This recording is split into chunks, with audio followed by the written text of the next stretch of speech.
ਕਾਨੂੰਨ ਜਿਹੜੇ ਤਿੰਨੇ ਆਰਡੀਨੈਂਸ ਬਣੇ ਨੇ ਮੇਰੇ ਵਪਾਰੀ ਭਰਾ, ਆੜ੍ਹਤੀਏ ਭਰਾ, ਸ਼ਹਿਰੀ ਭਰਾ ਇਹ ਨਾ ਸੋਚਣ ਕਿ ਸ਼ਾਇਦ ਇਹ ਕਿਸਾਨਾਂ ਤੇ ਲਾਗੂ ਹੁੰਦੇ ਨੇ। ਕਿਸਾਨਾਂ ਲੋਕ ਪੱਖ ਚੈਨਲ ਨੂੰ ਸਬਸਕ੍ਰਾਈਬ ਕਰੋ ਅਤੇ ਬੈਲ ਆਈਕਨ ਘੰਟੀ ਨੂੰ ਦਬਾਓ।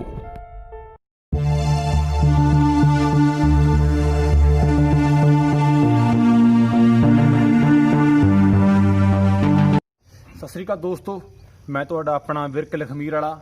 ਦੋਸਤੋ ਅੱਜ ਫਿਰ ਤੁਹਾਡੇ ਸਾਹਮਣੇ ਅਸੀਂ ਹਾਜ਼ਰ ਹੋਏ ਆਂਗੇ। ਅੱਜ ਤੁਹਾਡੇ ਨਾਲ ਕੁਝ ਨੌਲੇਜ ਦੀਆਂ ਗੱਲਾਂ ਅਤੇ ਜੋ ਕਿ ਤੁਹਾਨੂੰ ਪਤਾ ਹੀ ਅਸੀਂ ਹਰ ਵਾਰ ਤੁਹਾਡੇ ਨਾਲ ਰੂਬਰੂ ਹੁੰਨੇ ਆਂਗੇ ਇਹੋ ਜਿਹੀਆਂ ਗੱਲਾਂ ਲੈ ਕੇ ਜੋ ਕਿ ਬਾਕੀ ਚੈਨਲਾਂ ਦੇ ਉੱਤੇ ਜਾਂ ਪ੍ਰਿੰਟ ਮੀਡੀਆ ਦੇ ਉੱਤੇ ਨਹੀਂ ਆਉਂਦੀਆਂ ਹੈਗੀਆਂ। ਸੋ ਉਹਨਾਂ ਨੂੰ ਅੱਜ ਅਸੀਂ ਤੁਹਾਡੇ ਸਾਹਮਣੇ ਸਾਡੇ ਨਾਲ ਮੌਜੂਦ ਨੇ ਸਰਦਾਰ ਕਰਨੈਲ ਸਿੰਘ ਜੀ ਜਖੇਪਲ, IDP ਦੇ ਪ੍ਰਧਾਨ। ਉਹਨਾਂ ਦੇ ਨਾਲ ਅੱਜ ਅਸੀਂ ਗੱਲਾਂ ਬਾਤਾਂ ਕਰਾਂਗੇ ਕਿ ਇੱਕ ਸਰਕਾਰ ਹੈ ਜਿਹੜੀ ਉਹ ਕਰੋਨਾ ਨੂੰ ਲੈ ਕੇ ਉਹਦੇ ਕੀ ਮਤਲਬ ਕਿ ਉਹਦੇ ਇੰਤਜ਼ਾਮ ਨੇ, ਅਤੇ ਨਾਲ ਅਸੀਂ ਕਰੋਨਾ ਦੀ ਆੜ ਦੇ ਵਿੱਚ ਸਰਕਾਰ ਕਿਸਾਨਾਂ ਦੇ ਲਈ ਮਾਰੂ ਫੈਸਲੇ ਕਿਹੜੇ ਲੈ ਕੇ ਅੱਗੇ ਆ ਰਹੀ ਹੈ ਅਤੇ ਪੂੰਜੀਪਤੀਆਂ ਨੂੰ ਕਿਸ ਤਰ੍ਹਾਂ ਦੇ ਕੀ ਉਹ ਫਾਇਦੇ ਲੈ ਕੇ ਆ ਰਹੀ ਹੈ, ਇਹਦੇ ਵਿੱਚ ਪੂਰੀ ਡਿਟੇਲ ਦੇ ਵਿੱਚ ਤੇ ਹੋਰ ਕਾਫੀ ਮੁੱਦਿਆਂ ਉੱਤੇ ਉਹਨਾਂ ਦੇ ਆਪਾਂ ਤੁਹਾਡੇ ਨਾਲ ਰੂਬਰੂ ਕਰਾਵਾਂਗੇ ਉਹਨਾਂ ਨੂੰ। ਤੇ ਸਭ ਤੋਂ ਪਹਿਲਾਂ ਤਾਂ ਆਪਾਂ ਧੰਨਵਾਦ ਕਰ ਦਿਆਂਗੇ ਸਰਦਾਰ ਕਰਨੈਲ ਸਿੰਘ ਜਖੇਪਲ ਜੀ ਦਾ, ਤੁਹਾਡਾ ਸਾਡੇ ਲੋਕ ਪੱਖ ਚੈਨਲ ਦੇ ਉੱਤੇ ਜੀ। ਬਹੁਤ ਬਹੁਤ ਧੰਨਵਾਦ ਸੋਨੀ ਜੀ, ਤੇ ਤੁਸੀਂ ਸਾਡੀ ਆਵਾਜ਼ ਨੂੰ ਲੋਕਾਂ ਨਾਲ ਸਾਂਝੀ ਕਰ ਰਹੇ ਹੋ ਤੇ ਨਾਲੇ ਸਾਰੇ ਸਰੋਤੇ ਭਰਾਵਾਂ ਦਾ ਬਹੁਤ ਧੰਨਵਾਦ। ਸਰ ਸਾਨੂੰ ਦੱਸੋ ਜੀ, ਕਰੋਨਾ ਦੀ ਜੋ ਬਿਮਾਰੀ ਚੱਲ ਰਹੀ ਹੈ ਪੂਰੇ ਭਾਰਤ ਦੇ ਵਿੱਚ ਤੇ ਪੂਰੇ ਵਰਲਡ ਦੇ ਵਿੱਚ, ਉੱਥੇ ਤੁਸੀਂ ਮੌਜੂਦਾ ਸਰਕਾਰ ਦੇ ਕਰੋਨਾ ਦੇ ਉੱਤੇ ਜੋ ਨੇ ਪ੍ਰਬੰਧ ਕੀਤੇ ਨੇ ਉਸ ਨੂੰ ਤੁਸੀਂ ਕਿਸ ਤਰ੍ਹਾਂ ਦੇਖ ਰਹੇ ਹੋ ਤੇ ਬਾਕੀ ਦੇਸ਼ਾਂ ਦੇ ਮੁਕਾਬਲੇ ਉਹਦਾ ਕਿੱਥੇ ਖੜੇ ਨੇ ਜੀ? ਕਰੋਨਾ ਮਹਾਮਾਰੀ ਬਹੁਤ ਮਤਲਬ ਭਿਆਨਕ ਕਿਸਮ ਦਾ ਰੁੱਖ, ਲੋਕ ਜਿਹੜੇ ਸੀਗੇ ਲੋਕਾਂ ਦੇ ਵਿੱਚ ਤਰਥੱਲੀ ਮਚਾਤੀ ਇੱਕ ਤਰ੍ਹਾਂ ਦੀ। ਤੇ ਪਰ ਦੁਨੀਆ ਤੇ ਸਾਡੇ ਦੇਸ਼ ਦੇ ਰਾਜਨੀਤਿਕ ਲੋਕਾਂ ਜਾਂ ਸਰਕਾਰਾਂ ਦਾ ਕੋਵਿਡ-19 ਨਾਲ ਡੀਲ ਕਰਨ ਦਾ ਤਰੀਕੇ 'ਚ ਵੀ ਫਰਕ ਹੈ। ਤੇ ਮੈਨੂੰ ਇਹ ਲੱਗਦਾ ਹੈ ਕਿ ਜਿੱਥੇ ਹਿੰਦੁਸਤਾਨ ਦੀ ਜਾਂ ਇੱਥੋਂ ਦੀਆਂ ਸੂਬਾ ਸਰਕਾਰਾਂ ਆਪਦੀ ਪਿੱਠ ਥਪਾ ਰਹੀਆਂ ਨੇ ਕਿ ਅਸੀਂ ਬਹੁਤ ਵਧੀਆ ਪ੍ਰਬੰਧ ਕੀਤੇ ਹੈ, ਤੇ ਨਹੀਂ ਤਾਂ ਪਤਾ ਨਹੀਂ ਕੀ ਹੋ ਜਾਣਾ ਸੀ। ਮਤਲਬ ਲੋਕਾਂ ਨੂੰ ਇਸ ਕਿਸਮ ਦਾ ਇੱਕ ਭਰਮ ਪਾਲਤਾ ਕਿ ਜੇ ਅਸੀਂ ਇਹ ਨਾ ਕਰਦੇ ਲਾਕਡਾਊਨ, ਸ਼ਾਇਦ ਇੱਥੇ ਕਰਫਿਊ ਨਾ ਲਾਉਂਦੇ ਤਾਂ ਬਹੁਤ ਵੱਡੀਆਂ ਮਤਲਬ ਘਟਨਾਵਾਂ ਵਾਪਰ ਜਾ ਸਕਦੀਆਂ ਸੀ। ਹਾਲਾਂਕਿ ਹੁਣ ਜਦੋਂ ਇਹ ਸਾਰੀਆਂ ਚੀਜ਼ਾਂ ਦਾ ਨਿਰੀਖਣ ਸਾਡੇ ਸਾਹਮਣੇ ਆ ਗਿਆ ਹੈ ਕਿ ਸਰਕਾਰ ਨੇ ਜੋ ਕੁਝ ਕੀਤਾ ਉਹ ਬਗੈਰ ਕਿਸੇ ਮਾਹਰਾਂ ਦੀ ਰਾਇ ਤੋਂ, ਬਗੈਰ ਕਿਸੇ ਵਿਗਿਆਨਕ ਆਧਾਰ ਤੋਂ ਕੀਤਾ, ਤੇ ਇਸ ਗੱਲ ਦਾ ਪ੍ਰੂਫ ਅੱਜ ਸਾਡੇ ਸਾਹਮਣੇ ਹੈਗਾ। ਕਿਉਂਕਿ ਜਦੋਂ ਅਸੀਂ ਬਹੁਤ ਥੋੜੇ ਮਰੀਜ਼ ਸੀਗੇ ਹਿੰਦੁਸਤਾਨ ਦੇ ਵਿੱਚ, ਪੰਜਾਬ ਦੇ ਵਿੱਚ, ਉਸ ਸਮੇਂ ਅਸੀਂ ਕਰਫਿਊ ਲਾ ਕੇ ਲੋਕਾਂ ਨੂੰ ਘਰਾਂ 'ਚ ਬੰਦ ਕਰਕੇ ਰੱਖਿਆ, ਤੇ ਜਦੋਂ ਅੱਜ ਅਸੀਂ ਖੁੱਲੇ ਮਤਲਬ ਉਸ ਦੇ ਵਿੱਚ ਖੋਲ੍ਹਿਆ ਹੈਗਾ, ਇਹ ਸਾਰੀਆਂ ਖੁੱਲ੍ਹਾਂ ਦਿੱਤੀਆਂ, ਤਾਂ ਵੱਡੀ ਗਿਣਤੀ ਮਰੀਜ਼ ਵੀ ਵੱਧ ਰਹੇ ਨੇ। ਤੇ ਇਹਦੇ ਲਈ ਕੀ ਕਾਰਨ ਕੀ ਹੈ ਇਹ? ਕਿਉਂਕਿ ਜਿਹੜੇ ਮਾਹਰ ਸੀ ਉਹ ਪਹਿਲਾਂ ਤੋਂ ਇਹ ਸਾਬਤ ਕਰਦੇ ਆਉਂਦੇ ਸੀ ਵੀ ਇਹਦੇ 3 ਤਰੀਕੇ ਨੇ ਦੇਖੋ ਇਹਦੇ ਨਾਲ ਲੜਨ ਦੇ। ਤੇ ਪਹਿਲੀ ਗੱਲ ਇਹ ਹੈ ਕਿ ਕੋਈ ਦਵਾਈ ਹੋਵੇ ਜਿਹੜੀ ਸਾਡੇ 'ਚ ਕੋਈ ਇਮਿਊਨਿਟੀ ਪੈਦਾ ਕਰਦੇ ਤੇ ਇਹ ਬਿਮਾਰੀ ਨਾ ਹੋਵੇ।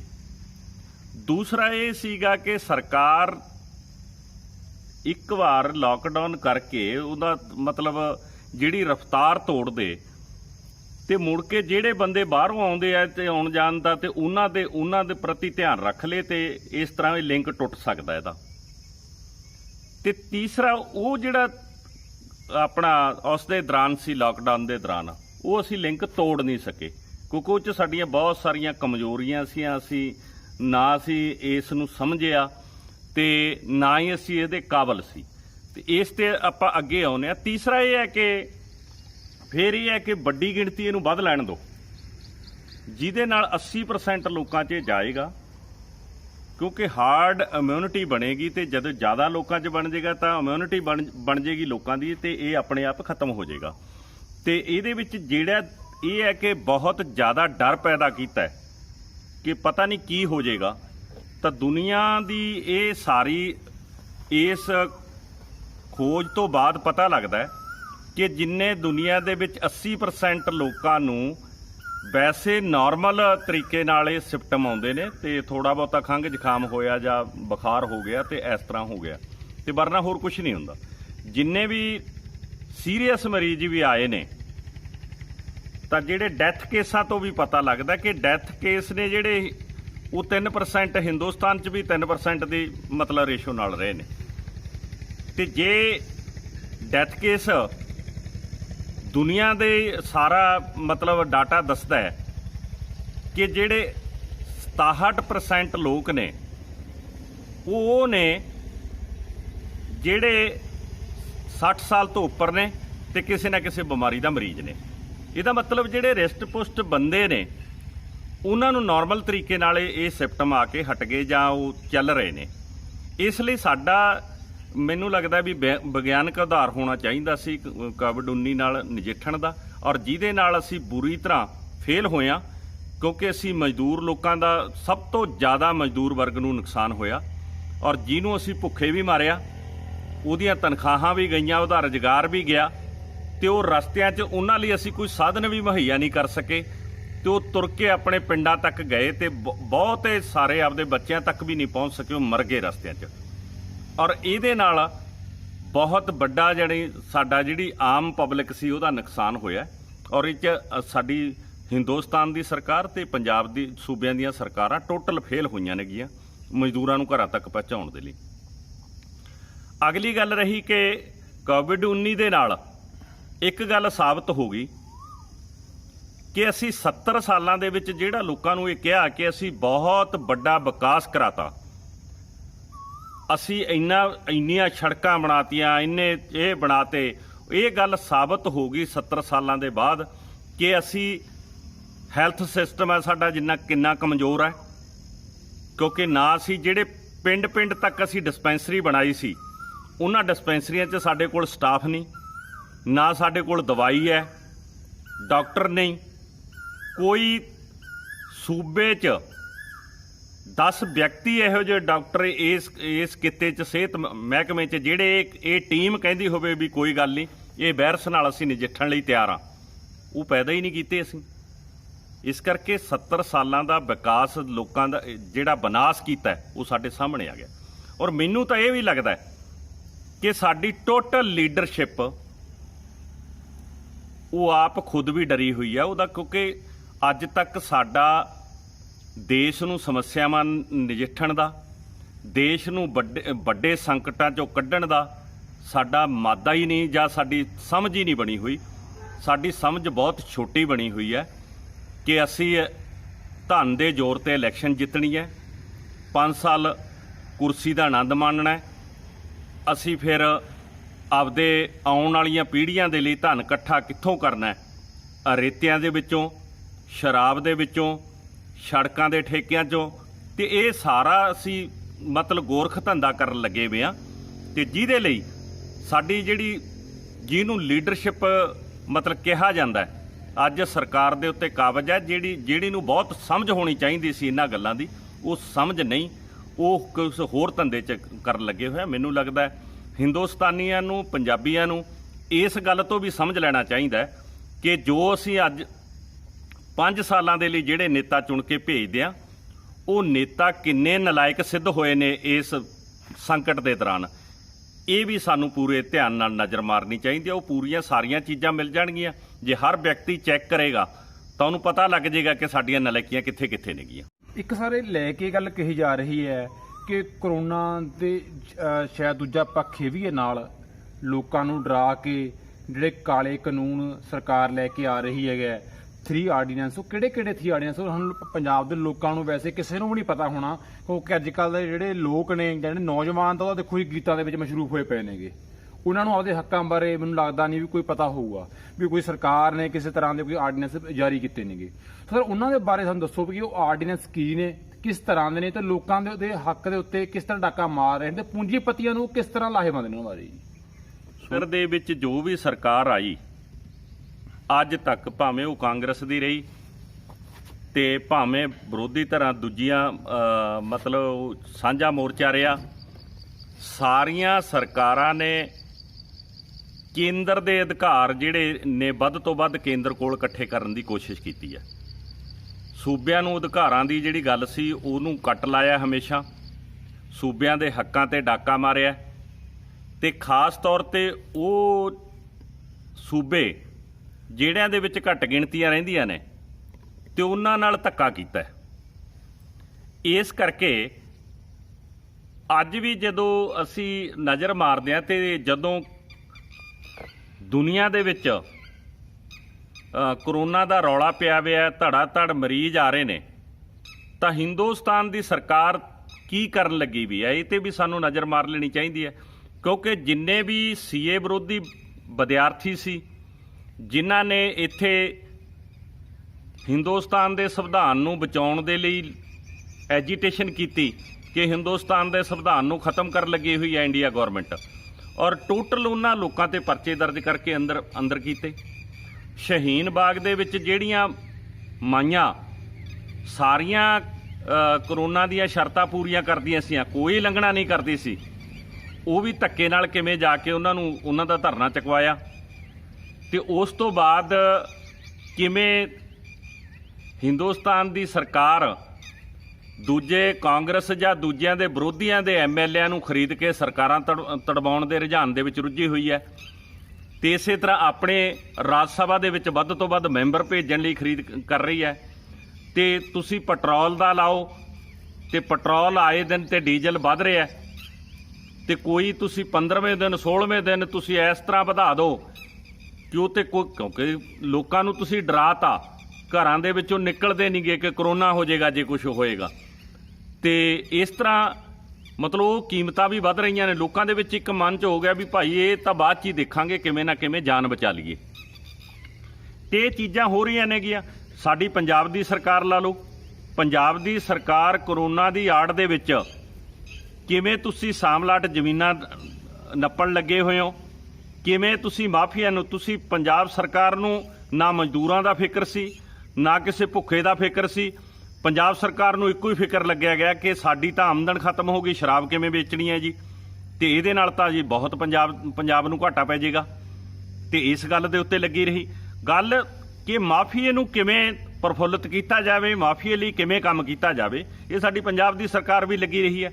ਆ ਰਾਜਪੁਰੇ ਕੋਲ 5 ਪਿੰਡਾਂ ਦੀ 1400 ਏਕੜ ਜ਼ਮੀਨ ਹੈ, ਔਰ ਕੋਈ ਕਾਨੂੰਨ ਨਹੀਂ ਬਣਦਾ ਕਿ ਉਹ ਕਾਨੂੰਨ ਦੇ ਤਹਿਤ ਮਤਲਬ ਲੈ ਲੇ।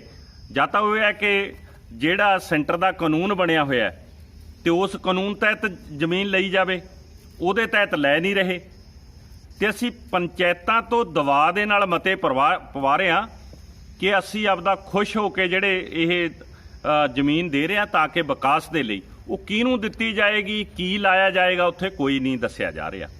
ਔਰ ਦੇਖੋ ਤੁਸੀਂ ਅਗਲੀ ਗੱਲ ਰਹੀ ਕਿ ਇਸੇ ਤਰ੍ਹਾਂ ਹੀ ਜਿਵੇਂ ਕੇਂਦਰੀਕਰਨ ਦਾ ਰੁਝਾਨ ਵੱਧਦਾ ਗਿਆ ਤੇ ਹਿੰਦੁਸਤਾਨ ਦਾ ਜਿਹੜਾ ਦੁਨੀਆ ਦੀ ਸਭ ਤੋਂ ਵੱਡੀ ਜਮਹੂਰੀਅਤ ਕਹਾਉਂਦਾ ਦੇਸ਼ ਹੈ, ਉਹਦੀ ਦਿਨ ਪਰ ਦਿਨ ਜਮਹੂਰੀਅਤ ਨੂੰ ਕੱਟ ਲਾਇਆ ਜਾ ਰਿਹਾ, ਤੇ ਤੁਸੀਂ ਹਿੰਦੁਸਤਾਨ ਨੂੰ ਇੱਕ ਪੁਲਿਸ ਰਾਜ ਦੇ ਵਿੱਚ ਬਦਲਤਾ।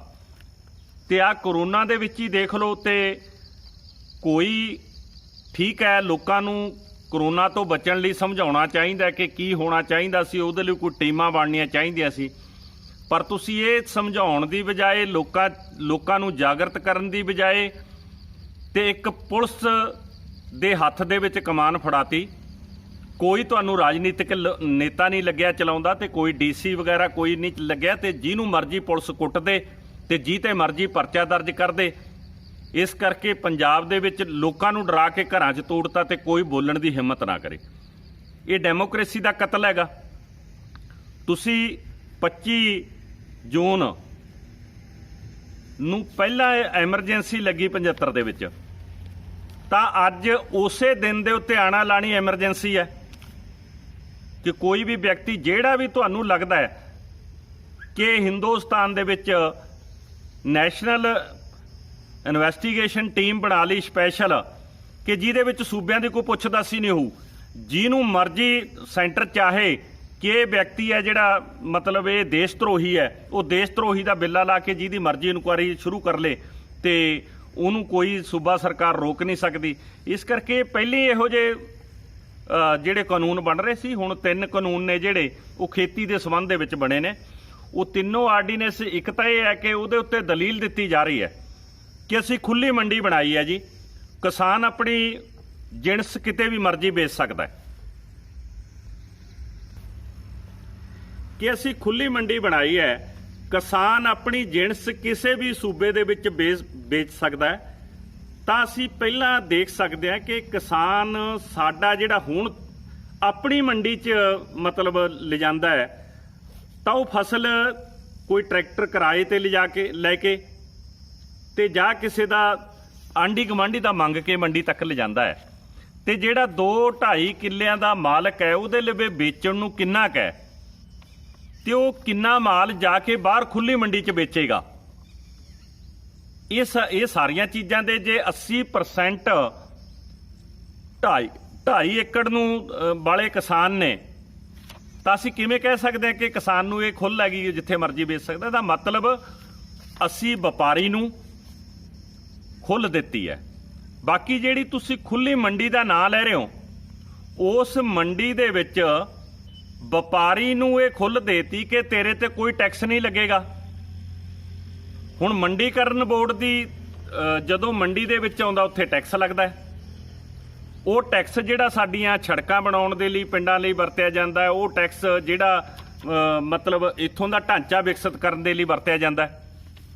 ਤੇ ਜਦੋਂ ਤੁਸੀਂ ਖੁੱਲੀ ਮੰਡੀ ਦੇਤੀ ਤਾਂ ਜਿਹੜਾ ਵਪਾਰੀ ਹੈ, ਖਰੀਦਦਾਰ, ਉਹ ਇਸ ਮੰਡੀ 'ਚ ਕਿਉਂ ਆਏਗਾ ਮੰਡੀਕਰਨ ਬੋਰਡ ਦੀ ਮੰਡੀ ਦੇ ਵਿੱਚ? ਤਾਂ ਇਹ ਲਿਖਣ ਦੀ ਸਰਕਾਰ ਨੂੰ ਕੀ ਲੋੜ ਆ ਵੀ ਮੰਡੀਕਰਨ ਬੋਰਡ ਦੀ ਅਸੀਂ ਮੰਡੀ ਆ ਜਿਹੜੀ ਬੰਦ ਕਰ ਰਹੇ ਹਾਂਗੇ? ਉਹ ਕਹਿੰਦੇ ਨਹੀਂ, ਬੰਦ ਕਰਨ ਦੀ ਕੋਈ ਲੋੜ ਹੀ ਨਹੀਂ। ਜਿਵੇਂ ਇੱਥੋਂ ਦੇ ਜਿਹੜਾ ਸ਼੍ਰੋਮਣੀ ਅਕਾਲੀ ਦਲ ਵੀ ਖੁਦ ਕਹਿ ਰਿਹਾ ਕਿ ਉਹ ਤਾਂ ਲਿਖਿਆ ਤਾਂ ਹੈ ਨਹੀਂ ਜੀ, ਲਿਖਣ ਦੀ ਇਹ ਲੋੜ ਹੀ ਨਹੀਂ ਕਿ ਮੰਡੀ ਦੇ ਵਿੱਚ ਜਦੋਂ ਵਪਾਰੀ ਮਾਲ ਉੱਥੋਂ ਖਰੀਦੇਗਾ ਜਿੱਥੇ ਉਹਨੂੰ ਟੈਕਸ ਨਹੀਂ ਪੇ ਕਰਨਾ ਪੈ ਰਿਹਾ, ਤਾਂ ਇਹ ਮੰਡੀ ਆਪਣੇ ਆਪ ਮਰ ਜੇਗੀ। ਤੇ ਤੁਸੀਂ ਇਹ ਦੇਖੋ ਕਿ ਹਿੰਦੁਸਤਾਨ ਦੀ ਸਰਕਾਰ ਨੇ ਪਹਿਲਾਂ ਇਹ ਅਪਣਾਇਆ ਕਿ ਅਸੀਂ ਮਾਲ ਸਿਸਟਮ ਲੈ ਕੇ ਆਉਨੇ ਆ ਤੇ ਇਹਦੇ ਨਾਲ ਅਸੀਂ ਦੁਕਾਨ ਨਹੀਂ ਬੰਦ ਕਰਾਉਂਦੇ। ਉਹਨੂੰ ਲੋੜ ਨਹੀਂ ਕਿ ਨੇੜਲੀਆਂ ਦੁਕਾਨਾਂ ਬੰਦ ਕਰਾਵੇ। ਤਾਂ ਅਮਰੀਕਾ ਵਰਗੇ ਦੇਸ਼ਾਂ ਦੀ ਜਿਹੜੀ ਪੜਤਾਲ ਹੈਗੀ, ਰਿਸਰਚ ਹੈ, ਉਹ ਇਹ ਕਹਿੰਦੀ ਹੈ ਕਿ ਜੇ ਇੱਕ ਮਾਲ ਬਣਦਾ ਹੈਗਾ ਤਾਂ 1700 ਦੁਕਾਨ ਪ੍ਰਭਾਵਿਤ ਹੁੰਦੀ ਹੈ, ਉਹਦੇ ਨਾਲ ਬੰਦ ਹੁੰਦੀ ਹੈ। ਤੇ ਜੇ ਇੱਥੇ ਵੀ ਮਾਲ ਬਣ ਜਾਂਦਾ ਹੈ ਤਾਂ ਉਹ ਜਿਹੜਾ ਕਮਾਊ ਗਾਹਕ ਹੈਗਾ, ਜਿਹਨੇ ਨਗਦੀ ਲੈਣਾ ਹੈ, ਤਾਂ ਉਹ ਮਾਲ ਦੇ ਵਿੱਚ ਜਾਏਗਾ, ਤਾਂ ਜਿਹੜਾ ਆਮ ਦੁਕਾਨਦਾਰ ਹੈ ਉਹ ਇਹ 'ਚ ਮਾਰਿਆ ਜਾਏਗਾ। ਇਸੇ ਤਰ੍ਹਾਂ ਹੀ ਇਹ ਮੰਡੀ ਹੈ ਕਿ ਮੰਡੀ ਦੇ ਵਿੱਚ ਵਪਾਰੀ ਉੱਥੋਂ ਖਰੀਦੇਗਾ, ਉਹ ਭਾਵੇਂ ਜਿਹੜਾ ਮੰਡੀਕਰਨ ਬੋਰਡ ਨੂੰ ਟੈਕਸ ਦੇਣਾ ਪੈਂਦਾ ਸੀ ਉਹ 100 ਰੁਪਈਆ ਵਧਾ ਕੇ ਉੱਥੇ ਖਰੀਦ ਲੇਗਾ। ਕਿਸਾਨ ਵੀ ਇਸ ਗੱਲ ਤੇ ਖੁਸ਼ ਹੋ ਜਾਏਗਾ ਵੀ ਖੁੱਲੀ ਮੰਡੀ 'ਚ 100 ਰੁਪਈਆ ਮੈਨੂੰ ਵੱਧ ਮਿਲ ਗਈ। ਪਰ ਜਦੋਂ ਮੰਡੀਕਰਨ ਬੋਰਡ ਦੀ ਮੰਡੀ ਮਰ ਗਈ ਸਾਲ 'ਚ 2 ਸਾਲ 'ਚ, ਤਾਂ ਉਸ ਤੋਂ ਬਾਅਦ ਵਪਾਰੀ ਦੀ ਮਨਮਰਜ਼ੀ ਚੱਲੇਗੀ। ਜਿਵੇਂ ਅੱਜ ਦੂਜੀਆਂ ਚੀਜ਼ਾਂ ਤੇ ਚੱਲ ਰਿਹਾ, ਤੁਸੀਂ ਬਹੁਤ ਸਾਰੀਆਂ ਦਾਲਾਂ ਦੇ ਤੇ ਮੱਕੀ ਦਾ ਵੀ MSP ਹੈਗੀ ਹੈ, ਤੇ ਉਹ MSP ਦਿੱਤੀ ਨਹੀਂ ਜਾਂਦੀ, ਸਰਕਾਰ ਦੀ ਖਰੀਦਣ ਦੀ ਗਰੰਟੀ ਨਹੀਂ, ਇਸ ਕਰਕੇ ਵਪਾਰੀ ਮਨਮਰਜ਼ੀ ਨਾਲ ਖਰੀਦ ਰਿਹਾ। ਤੇ ਤੁਸੀਂ ਸਾਰੇ ਰੇਟਾਂ ਦੇ ਇਸੇ ਤਰ੍ਹਾਂ ਹੀ। ਤੇ ਜਿਹੜਾ ਦੂਜਾ ਹੈਗਾ ਕਿ MSP ਖਤਮ ਨਹੀਂ ਕੀਤੀ ਜਾਏਗੀ, ਇਹ ਠੀਕ ਹੈ, ਉਹਦੇ ਵਿੱਚ ਨਹੀਂ ਇਹ ਦਰਜ ਕੀਤਾ ਹੈ ਕਿ ਅਸੀਂ MSP ਰੱਖ ਵੀ ਲਓ, ਲੇਕਿਨ 2 ਸੂਬਿਆਂ ਦੇ ਵਿੱਚ ਸਾਡੀ ਖਰੀਦਣ ਦੀ ਗਰੰਟੀ ਸੀ ਕਿ ਅਸੀਂ ਦਾਣਾ ਖਰੀਦਾਂਗੇ। ਜਿਹੜੀ ਸ਼ਾਂਤਾ ਕੁਮਾਰ ਕਮੇਟੀ ਦੀ ਰਿਪੋਰਟ ਦੱਸਦੀ ਹੈ ਕਿ FCI ਨੂੰ ਤੋੜ ਦਿਓ, ਇਹਦੀ ਜ਼ਰੂਰਤ ਨਹੀਂ। ਸਰਕਾਰ ਨੂੰ ਜਿੰਨਾ ਅਨਾਜ ਦੇਸ਼ ਲਈ ਚਾਹੀਦਾ ਹੈ ਉਨਾ ਹੀ ਸਿਰਫ ਖਰੀਦੇ, ਤੇ ਬਾਕੀ ਤਾਂ ਲੋੜ ਹੀ ਨਹੀਂ ਖਰੀਦਣ ਦੀ। ਉਹ ਕਹਿੰਦੇ ਬਾਕੀ ਖੁੱਲੀ ਮੰਡੀ ਛੱਡ ਦਿਓ। ਇਸ ਕਰਕੇ ਜੇ FCI ਟੁੱਟ ਗਈ, ਪੰਜਾਬ ਦਾ ਤੇ ਹਰਿਆਣੇ ਦਾ ਇਹ ਦਾਣਾ ਨਹੀਂ ਚੱਕਿਆ ਜਾਏਗਾ, ਤਾਂ ਜਿਹੜਾ ਵਾਧੂ ਹੈਗਾ ਤਾਂ ਉਹ ਅਸੀਂ ਦੇਖ ਸਕਦੇ ਹਾਂ ਉਹਦਾ ਅਸਰ ਕੀ ਹੋਏਗਾ। ਇਸ ਕਰਕੇ MSP ਭਾਵੇਂ ਤੁਸੀਂ ਨਹੀਂ ਇਹਦੇ ਵਿੱਚ ਦਰਜ ਕੀਤਾ, ਪਰ ਰਸਤਾ ਜਿਹੜਾ ਉਧਰ ਨੂੰ ਤੈਅ ਕਰ ਲਿਆ ਕਿ MSP ਦਾ ਕੋਈ ਅਰਥ ਹੀ ਨਹੀਂ ਰਹਿਣਾ, ਕਿ ਤੁਸੀਂ ਐਲਾਨ ਤੇ ਸਰਕਾਰ ਨੇ ਦਾਣਾ ਖਰੀਦਣ ਦੀ ਜਿਹੜੀ ਗਰੰਟੀ ਹੈ, ਤਾਂ ਦੇਸ਼ ਦੇ ਜਿਹੜੇ ਖੇਤੀਬਾੜੀ ਮੰਤਰੀ ਨੇ ਜਿਨ੍ਹਾਂ ਨੂੰ ਲਿਆ ਕੇ ਸ਼੍ਰੋਮਣੀ ਅਕਾਲੀ ਦਲ ਨੇ ਚੰਡੀਗੜ੍ਹ ਦੇ ਵਿੱਚ ਜਾਂ ਮਤਲਬ ਉਹਨਾਂ ਤੋਂ ਵੀ ਇੱਕ ਪ੍ਰੈਸ ਕਾਨਫਰੰਸ ਕਰਾਈ ਚੰਡੀਗੜ੍ਹ ਦੇ ਵਿੱਚ, ਤਾਂ ਉਹਦੇ ਵਿੱਚੋਂ ਵੀ ਇਹ ਸਾਬਤ ਹੁੰਦਾ, ਉਹਨਾਂ ਨੇ ਇੱਕ ਵਾਰ ਵੀ ਜਿਹੜਾ ਗਰੰਟੀ ਖਰੀਦਣ ਦੀ ਗਰੰਟੀ ਸੀ ਉਹਦੇ ਉੱਤੇ ਇੱਕ ਸ਼ਬਦ ਵੀ ਨਹੀਂ ਕਿਹਾ। ਉਹਨਾਂ ਨੇ ਕਿਹਾ ਕਿ ਐਮਐਸਪੀ ਖਤਮ ਨਹੀਂ ਹੋਏਗੀ, ਇਹ ਅਕਾਲੀ ਦਲ ਵੀ ਕਹਿ ਰਿਹਾ ਕਿ ਨਹੀਂ ਖਤਮ ਹੋਏਗੀ, ਤੇ ਪਰ ਖਰੀਦਣ ਦੀ ਗਰੰਟੀ ਦੇ ਉੱਤੇ ਨਹੀਂ ਬੋਲਿਆ ਜਾ ਰਿਹਾ, ਕਿਉਂਕਿ ਉਹਦਾ ਮਤਲਬ ਇਹ ਹੈ ਕਿ ਜਦੋਂ ਖਰੀਦਣ ਦੀ ਗਰੰਟੀ ਹੈ ਜਿਹੜੀ, ਜਦੋਂ ਐਫਸੀਆਈ ਤੋੜਤੀ ਜਾਂ ਜਿਹੜੀਆਂ ਏਜੰਸੀਆਂ ਖਰੀਦਦੀਆਂ ਨੇ ਜਿਹੜੀਆਂ, ਉਹਨਾਂ ਤੋਂ ਸਰਕਾਰ ਨੇ ਹੱਥ ਪਿੱਛੇ ਖਿੱਚ ਲਿਆ, ਤਾਂ ਫਿਰ ਦਾਣਾ ਦਾਣਾ ਪੰਜਾਬ ਦਾ ਨਹੀਂ ਖਰੀਦਿਆ ਜਾਏਗਾ। ਇਹਦਾ ਅਸਰ ਪੰਜਾਬ ਦੀ ਖੇਤੀ ਉੱਤੇ ਪਏਗਾ। ਪੰਜਾਬ ਦਾ ਕਿਸਾਨ ਪਹਿਲਾਂ ਹੀ ਕਰਜ਼ਈ ਹੈ, ਕਰਜ਼ਾ ਹੈ ਉਹਦੇ ਜੁੰਮੇ, ਕਰਜ਼ੇ ਹੇਠ ਖੁਦਕਸ਼ੀਆਂ ਕਰ ਰਿਹਾ, ਤੇ ਉਹ ਇਹਦੇ ਨਾਲ ਕਿਸਾਨਾਂ ਦੀਆਂ ਖੁਦਕਸ਼ੀਆਂ ਹੋਰ ਵਧਣਗੀਆਂ, ਤੇ ਕਿਉਂਕਿ ਉਹਨਾਂ ਦੀ ਆਰਥਿਕਤਾ ਜਿਹੜੀ ਇਸ ਮਹਿੰਗਾਈ ਦੇ ਜ਼ਮਾਨੇ ਦੇ ਵਿੱਚ, ਜਦੋਂ 50% ਲੋਕ ਨੇ ਜਿਹੜੇ ਪਿੰਡਾਂ ਦੇ ਘੱਟੋ ਘੱਟ ਉਹ ਖੇਤੀ ਉੱਤੇ ਨਿਰਭਰ ਕਰਦੇ ਨੇ, ਤਾਂ ਉਹਨਾਂ ਦਾ ਰੁਜ਼ਗਾਰ ਕਿੱਥੋਂ ਚੱਲੇਗਾ। ਤੇ ਸਾਨੂੰ ਬਹੁਤ ਸਾਰੇ ਲੋਕ ਇਹ ਕਹਿ ਦਿੰਦੇ ਨੇ ਕਿ ਖੇਤੀ ਤਾਂ ਘਾਟੇਬੰਦ ਧੰਦਾ ਹੋ ਗਈ, ਇੱਥੋਂ ਲੋਕ ਕੱਢਣੇ ਪੈਣੇ ਨੇ। ਫਿਰ ਅਸੀਂ, ਇੱਕ ਸਵਾਲ ਹੈ ਸਾਡਾ ਸਮੁੱਚੇ ਪੰਜਾਬੀਆਂ ਨੂੰ ਕਿ ਤੁਸੀਂ ਇਹ ਸਵਾਲ ਪੁੱਛੋ ਉਹਨਾਂ ਨੇਤਾਵਾਂ ਨੂੰ ਜਿਹੜੇ ਕਹਿੰਦੇ ਨੇ ਕਿ ਖੇਤੀ 'ਚੋਂ ਬੰਦੇ ਕੱਢਣੇ ਨੇ, ਤੁਸੀਂ ਬੰਦੇ ਕੱਢ ਕੇ ਲਿਜਾਣੇ ਕਿੱਥੇ ਨੇ, ਕਿਹੜੇ ਖੇਤਰ 'ਚ ਲਿਜਾਓਗੇ। ਪਿਛਲੇ ਤੁਸੀਂ ਕੋਰੋਨਾ ਮਹਾਮਾਰੀ ਦੇ ਦੌਰਾਨ ਹੀ ਵੇਖ ਲਓ ਕਿ ਕਿਹੜੀ ਚੀਜ਼ ਹੈ ਜਿਹੜੀ ਸ਼ਹਿਰਾਂ ਦੇ ਵਿੱਚ ਫੈਕਟਰੀਆਂ ਨੇ, ਹੋਰ ਕਾਰੋਬਾਰ ਨੇ ਜਿਹੜੇ ਨਿੱਕੇ ਮੋਟੇ ਚੱਲਦੇ ਸੀ, ਕੀ ਉਹ ਲੋਕਾਂ ਦੀ ਰੋਟੀ ਰੋਜੀ ਦਾ ਜ਼ਰੀਆ ਬਣ ਸਕੇ ਨੇ। ਤੇ ਇੱਕੋ ਇੱਕ ਖੇਤੀ ਸੀ ਜਿਹਨੇ ਲੋਕਾਂ ਨੂੰ ਰੁਜ਼ਗਾਰ ਵੀ ਦਿੱਤਾ, ਲੋਕਾਂ ਨੂੰ ਰੋਟੀ ਵੀ ਦਿੱਤੀ, ਔਰ ਇਸ ਕਰਕੇ ਇਹ ਜਿਹੜੀ ਵਾਕਈ ਰੀੜ੍ਹ ਦੀ ਹੱਡੀ ਹੈ ਖੇਤੀ।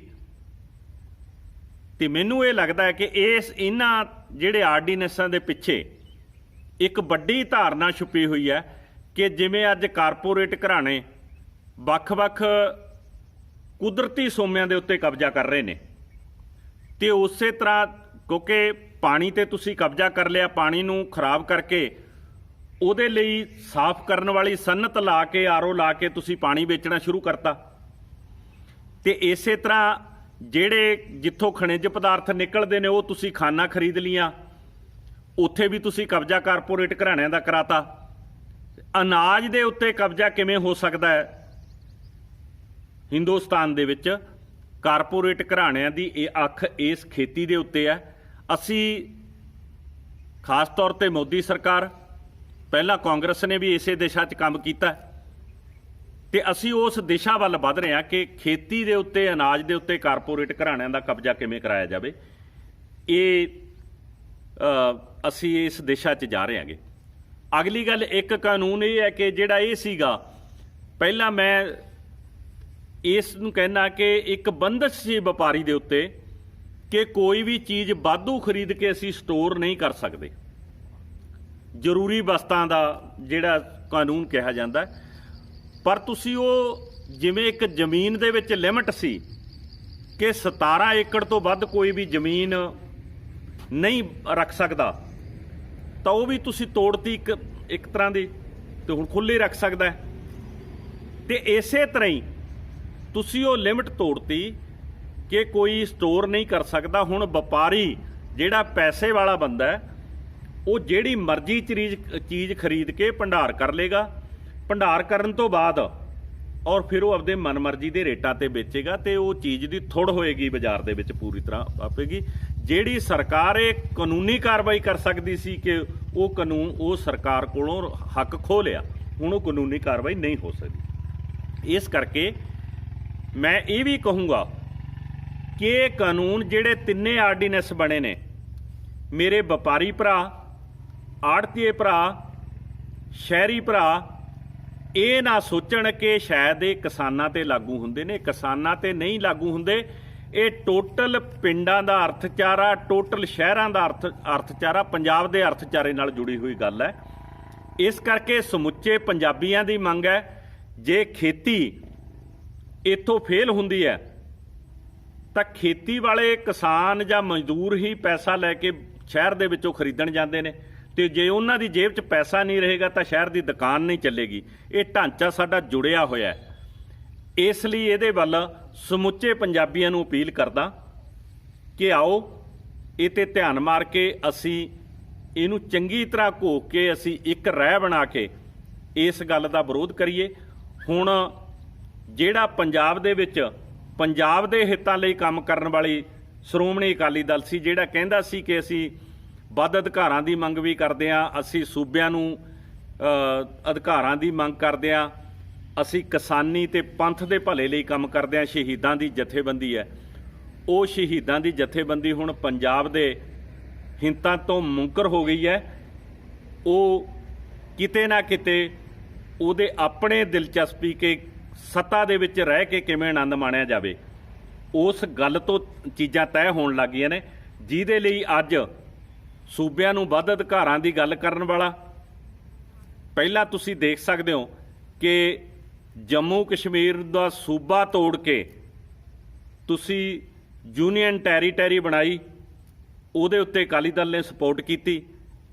ਵੱਧ ਅਧਿਕਾਰਾਂ ਦਾ ਮਦਈ ਅਕਾਲੀ ਦਲ ਕੇਂਦਰ ਦੀ ਸਪੋਰਟ ਕਰ ਰਿਹਾ ਤੇ ਅੱਜ ਉਹ ਇਹਨਾਂ ਆਰਡੀਨੈਂਸਾਂ ਦੇ ਉੱਤੇ ਜਿਹੜੇ ਕੇਂਦਰੀਕਰਨ ਨੂੰ ਵਧਾਵਾ ਦੇ ਰਹੇ ਨੇ, ਜਿਹੜੇ ਆਉਣ ਵਾਲੇ ਦਿਨਾਂ ਦੇ ਵਿੱਚ ਪੰਜਾਬ ਦੇ ਹੱਕਾਂ ਨੂੰ ਖੋਹਣ ਜਾ ਰਹੇ ਨੇ, ਪੰਜਾਬ ਦੀ ਕਿਸਾਨੀ ਹੈ ਜਿਹੜੀ ਬਰਬਾਦ ਹੋਣ ਜਾ ਰਹੀ ਹੈ ਤੇ ਪੰਜਾਬੀ ਬਰਬਾਦ ਹੋਣ ਜਾ ਰਹੇ ਹੈ, ਤੇ ਉਸ ਸਮੇਂ ਸੂਬਿਆਂ ਦਾ ਮਦਈ ਤੇ ਉਸ ਸੂਬੇ ਦੀ ਖੇਤਰੀ ਪਾਰਟੀ ਉਹ ਕੇਂਦਰ ਨਾਲ ਖੜੀ ਨਜ਼ਰ ਆਵੇ, ਇਹ ਬਹੁਤ ਮੰਦਭਾਗੀ ਗੱਲ ਹੈ। ਇਹਨਾਂ ਗੱਲਾਂ ਨੂੰ ਵੀ ਸਾਨੂੰ ਦੇਖਣਾ ਚਾਹੀਦਾ ਹੈ ਔਰ ਪਰਖਣਾ ਚਾਹੀਦਾ ਹੈ। ਤੇ ਜਿਹੜੀ ਵੀ ਅੱਜ ਪਾਲਿਸੀ ਕਿ ਹਿੰਦੁਸਤਾਨ ਦੀਆਂ ਮੈਨੂੰ ਲੱਗਦਾ ਪਾਰਟੀਆਂ ਵੀ ਇੱਕ ਦਿਸ਼ਾ ਦੇ ਵਿੱਚ ਜਾ ਰਹੀਆਂ ਨੇ ਕਿ ਜਿੱਥੇ ਅਸੀਂ ਫੈਡਰਲਿਜ਼ਮ ਦੀ ਗੱਲ ਕਰਦੇ ਸੀ, ਉਹ ਫੈਡਰਲਿਜ਼ਮ ਦੀ ਗੱਲ ਕਿਤੇ ਨਾ ਕਿਤੇ ਬੰਦ ਹੋ ਗਈ ਹੈ। ਵਿਕੇਂਦਰੀਕਰਨ ਦੀ ਗੱਲ ਕਰਦੇ ਸੀ, ਉਹ ਵਿਕੇਂਦਰੀਕਰਨ ਦੀ ਗੱਲ ਬੰਦ ਹੋ ਗਈ ਹੈ ਤੇ ਇਸ ਦੀ ਬਜਾਏ ਵੱਧ ਤੋਂ ਵੱਧ ਅਧਿਕਾਰ ਲੋਕਾਂ ਦੇ ਖੋਹੇ ਜਾ ਰਹੇ ਨੇ। ਇਸ ਗੱਲ ਦੇ ਉੱਤੇ ਸਾਨੂੰ ਮੈਂ ਸਮੁੱਚੇ ਪੰਜਾਬੀਆਂ ਨੂੰ ਸੱਦਾ ਦਿੰਦਾ ਕਿ ਆਓ ਇਕੱਠੇ ਬੈਠ ਕੇ ਸਿਰ ਜੋੜ ਕੇ ਸੋਚੋ ਤੇ ਸੋਚ ਕੇ ਇਹਦੇ ਉੱਤੇ ਆਪਣੀ ਇੱਕ ਸਮਝ ਬਣਾ ਕੇ ਲੜਾਈ ਲੜੋ। ਕਰੋਨਾ ਦੀ ਆੜ ਦੇ ਵਿੱਚ ਜਿਵੇਂ ਸਰਕਾਰ ਹੁਣ ਕਰੋਨਾ ਦਾ ਲੋਕਾਂ ਦੇ ਮਨਾਂ ਦੇ ਵਿੱਚ ਡਰ ਬਣਾ ਰਹੀ ਹੈ, ਉਹਦੀ ਆੜ ਦੇ ਵਿੱਚ ਹੁਣ ਜਿਵੇਂ ਸਰਕਾਰ ਹਰ ਰੋਜ਼ ਕੁਝ ਨਾ ਕਿਸੇ ਚੀਜ਼ ਦਾ ਰੇਟ ਵਧਾ ਰਹੀ ਹੈ, ਕਾਲੇ ਕਾਨੂੰਨ ਲੈ ਕੇ ਆ ਰਹੀ ਹੈ। ਤੇ ਜਿਵੇਂ ਕਿ ਹੁਣ ਪੈਟਰੋਲ ਦੇਖੋ, ਪੈਟਰੋਲ ਹੁਣ 80 ਰੁਪਏ ਤੱਕ ਤੋਂ ਪਲੱਸ ਹੁੰਦਾ ਜਾ ਰਿਹਾ, ਪੈਟਰੋਲ ਵੀ ਡੀਜ਼ਲ ਵੱਧ ਗਿਆ ਪੈਟਰੋਲ ਤੋਂ। ਤੇ ਮਤਲਬ ਕਿ ਜਦੋਂ ਪਹਿਲਾਂ ਕਾਂਗਰਸ ਸਰਕਾਰ ਹੁੰਦੀ ਸੀ ਤਾਂ ਉਦੋਂ ਅਗਰ 10 ਪੈਸੇ ਪੈਟਰੋਲ ਵੱਧ ਜਾਂਦਾ ਸੀ ਜਾਂ 5 ਪੈਸੇ ਜਾਂ 1 ਰੁਪਈਆ, ਤਾਂ ਉਦੋਂ ਮਤਲਬ ਕਿ ਪੂਰੇ ਭਾਰਤ ਦੇ ਵਿੱਚ ਰੋਸ ਪ੍ਰਦਰਸ਼ਨ ਹੁੰਦੇ ਸੀਗੇ ਜੀ, ਥਾਂ ਥਾਂ ਸੜਕਾਂ ਜਾਮ ਹੋ ਜਾਂਦੀਆਂ ਸੀ, ਲੋਕ ਘਰਾਂ ਚੋਂ ਨਿਕਲ ਕੇ ਰੋਸ ਪ੍ਰਦਰਸ਼ਨ ਪੂਰਾ ਕਰਦੇ ਹੁੰਦੇ ਸੀ। ਇਹ ਜਦੋਂ ਦੀ ਹੁਣ ਮੋਦੀ ਸਰਕਾਰ ਆਈ ਹੈ, ਦੇਖੋ ਜੀ ਹਰ ਰੋਜ਼ ਪੈਟਰੋਲ ਵੱਧ ਰਿਹਾ ਹੈ ਤੇ ਹਰ ਰੋਜ਼ ਮਹਿੰਗਾਈ ਵੱਧ ਰਹੀ ਹੈ। ਪਰ ਹੁਣ ਲੋਕ ਨੇ ਜਿਹੜੇ ਉਹ ਨਾ ਰੋਸ ਪ੍ਰਦਰਸ਼ਨ ਆਪਣਾ ਕਰ ਰਹੇ ਨੇ, ਨਾ ਕੋਈ ਮਤਲਬ ਕਿ ਸਰਕਾਰ ਦੇ ਸੜਕਾਂ ਜਾਮ ਕਰ ਰਹੇ ਨੇ। ਹੁਣ ਮਤਲਬ ਕਿ ਲੋਕ ਤਾਂ ਕੀ ਕਿ ਲੋਕ ਵੀ ਸਰਕਾਰ ਦੇ ਮੁਤਾਬਕ ਢਲ ਗਏ ਵੀ ਜੋ ਸਰਕਾਰ ਕਰ ਰਹੀ ਹੈ ਉਹ ਸਹੀ ਕਰ ਰਹੀ ਹੈ ਜੀ, ਕਿ ਜਾਂ ਮਤਲਬ ਕਿ ਸਰਕਾਰ ਨੇ ਲੋਕਾਂ ਦੇ ਮਨ ਦੇ ਵਿੱਚ ਕਰੋਨਾ ਦਾ ਡਰ ਪੈਦਾ ਕਰਤਾ ਕਿ ਲੋਕ ਰੋਸ ਪ੍ਰਦਰਸ਼ਨ ਕਰਨ ਦੇ ਵਾਸਤੇ ਬਾਹਰ ਨਾ ਨਿਕਲ ਜੀ। ਤੇ ਨਾਲ ਜਿਹੜਾ ਪੈਟਰੋਲ ਹੈ ਜੀ ਉਹ ਆਪਾਂ ਨੂੰ ਇੰਨਾ ਮਹਿੰਗਾ ਕਿਵੇਂ ਲਾ ਰਿਹਾ, ਬਲਕਿ ਆਪਣਾ ਗਵਾਂਢੀ ਦੇਸ਼ ਹੈ, ਆਪਣੇ ਤੋਂ ਗਰੀਬ ਦੇਸ਼ ਹੈ ਪਾਕਿਸਤਾਨ ਜੀ, ਉੱਥੋਂ ਦੇ ਪ੍ਰਧਾਨ ਮੰਤਰੀ ਸਾਹਿਬ ਦਾ ਅਸੀਂ ਦੇਖਿਆ ਉਹਨਾਂ ਨੇ ਪੈਟਰੋਲ 32 ਰੁਪਏ ਕਰਤਾ ਉਹਨਾਂ ਨੇ ਜੀ, ਘਟਾ ਕੇ ਉਹਨੇ ਦੇਖਿਆ ਮੇਰੇ ਦੇਸ਼ ਦੇ ਜਿਹੜੇ ਲੋਕ ਨੇ ਉਹਨਾਂ ਦਾ ਮੈਂ ਅਸੀਂ ਰਾਹਤ ਦੇਣ ਵਾਸਤੇ ਉਹਨੇ ਕੀਤਾ। ਤੇ ਆਪਣੇ ਦੇਸ਼ ਪਾਕਿਸਤਾਨ ਤੋਂ ਕਿਤੇ ਅਮੀਰ ਦੇਸ਼ ਹੈ ਤੇ ਇੱਥੇ ਪੈਟਰੋਲ ਹੈ ਜਿਹੜਾ ਦਿਨ ਬ ਦਿਨ ਕਰੋਨਾ ਦੇ ਮਹਾਮਾਰੀ ਦੇ ਵਿੱਚ ਵੀ ਵੱਧਦਾ ਜਾ ਰਿਹਾ ਜੀ। ਹਾਲਾਂਕਿ ਕੱਚੇ ਤੇਲ ਦੇ ਰੇਟ ਨੇ ਉਹ ਦੱਸਿਆ ਜਾ ਰਿਹਾ ਕਿ ਬਹੁਤ ਘੱਟ ਨੇ ਜੀ। ਮੈਨੂੰ ਇਹ ਲੱਗਦਾ ਹੈ ਕਿ ਜਿਹੜਾ ਪੈਟਰੋਲ ਦਾ ਤੇ ਡੀਜ਼ਲ ਦਾ ਰੇਟ ਵਧਾਇਆ ਜਾ ਰਿਹਾ ਹੈ ਡੇਲੀ, ਪਹਿਲਾਂ ਸਰਕਾਰ ਨੇ ਝੂਠ ਮਾਰਿਆ ਲੋਕਾਂ ਨੂੰ, ਜਦੋਂ ਇੰਟਰਨੈਸ਼ਨਲ ਮਾਰਕੀਟ ਦੇ ਵਿੱਚ ਰੇਟ ਘਟੇ ਤਾਂ ਉਹ ਰੇਟਾਂ ਦਾ ਲਾਹਾ, ਕਿਉਂਕਿ ਜੋ ਕਾਨੂੰਨ ਇਹ ਬਣ ਗਿਆ ਸੀ ਕਿ ਜਦੋਂ ਇੰਟਰਨੈਸ਼ਨਲ ਮਾਰਕੀਟ ਦੇ ਅਨੁਸਾਰ ਕੰਪਨੀਆਂ ਰੇਟ ਘਟਾ ਵਧਾ ਸਕਦੀਆਂ ਨੇ, ਤਾਂ ਉਹਦਾ ਮਤਲਬ ਇਹ ਜਦੋਂ ਦੁਨੀਆ ਦੀ ਮਾਰਕੀਟ ਦੇ ਵਿੱਚ ਰੇਟ ਘਟ ਗਿਆ ਕੱਚੇ ਤੇਲ ਦਾ, ਤਾਂ ਉਹ ਰੇਟ ਘਟਾਉਣਾ ਸੀਗਾ, ਉਹਦਾ ਫਾਇਦਾ ਲੋਕਾਂ ਨੂੰ ਮਿਲਣਾ ਸੀ। ਪਰ ਹਿੰਦੁਸਤਾਨ ਦੀ ਸਰਕਾਰ ਨੇ ਕਰੋਨਾ ਦੀ ਮਹਾਮਾਰੀ ਦੇ ਬਹਾਨੇ ਦੇਖ ਕੇ, ਉਹਨਾਂ ਨੂੰ ਪਤਾ ਸੀ ਕਿ ਲੋਕ ਡਰੇ ਹੋਏ ਨੇ, ਲੋਕ ਘਰਾਂ 'ਚ ਨੇ, ਤਾਂ ਇਸ ਲਈ ਅਸੀਂ ਉਹ ਸਾਰਾ ਪੈਸਾ ਜਿਹੜਾ ਵਾਧੂ ਲੋਕਾਂ ਨੂੰ ਘੱਟ ਰੇਟ ਤੇ ਦੇਣਾ ਹੈ, ਤਾਂ ਉਹ ਸਰਕਾਰ ਨੇ ਉਹ ਟੈਕਸ ਵਸੂਲ ਕਰਨਾ ਸ਼ੁਰੂ ਕਰ ਲਿਆ। ਲੋਕਾਂ ਨੂੰ ਇਹ ਕਿਹਾ ਕਿ ਅਸੀਂ ਲੋਕਾਂ ਤੋਂ ਟੈਕਸ ਨਹੀਂ ਲੈ ਰਹੇ, ਉਹ ਜਿਹੜਾ ਵਾਧੂ ਪੈਸਾ ਸੀਗਾ ਕੰਪਨੀਆਂ ਤੋਂ, ਉਹ ਕੰਪਨੀਆਂ ਤੋਂ ਅਸੀਂ ਪੈਸਾ ਲੈ ਲਾਂਗੇ। ਪਰ ਉਹ ਜਿਹੜਾ ਸਮਝੌਤਾ ਸੀ ਇੱਕ ਤਰ੍ਹਾਂ ਦਾ ਕੰਪਨੀਆਂ ਦੇ ਨਾਲ, ਉਹ ਇੱਕ ਤਰ੍ਹਾਂ ਸਾਹਮਣੇ ਆ ਗਿਆ ਕਿ ਤੁਸੀਂ ਇੱਕ ਵਾਰੀ ਲੋਕਾਂ 'ਚ ਮੈਸੇਜ ਇਹ ਦੇ ਦਿਓ ਤੇ ਉਸ ਤੋਂ ਬਾਅਦ ਤੁਸੀਂ ਲਗਾਤਾਰ ਉਹ ਪੈਸਾ ਵਧਾਈ ਚੱਲੋ, ਤੇ ਇਹ ਲੋਕਾਂ ਨਾਲ ਇੱਕ ਵੱਡੀ ਠੱਗੀ ਮਾਰੀ ਹੈ ਤੇ ਲੋਕ ਹਜੇ ਵੀ ਡਰੇ ਹੋਏ ਨੇ।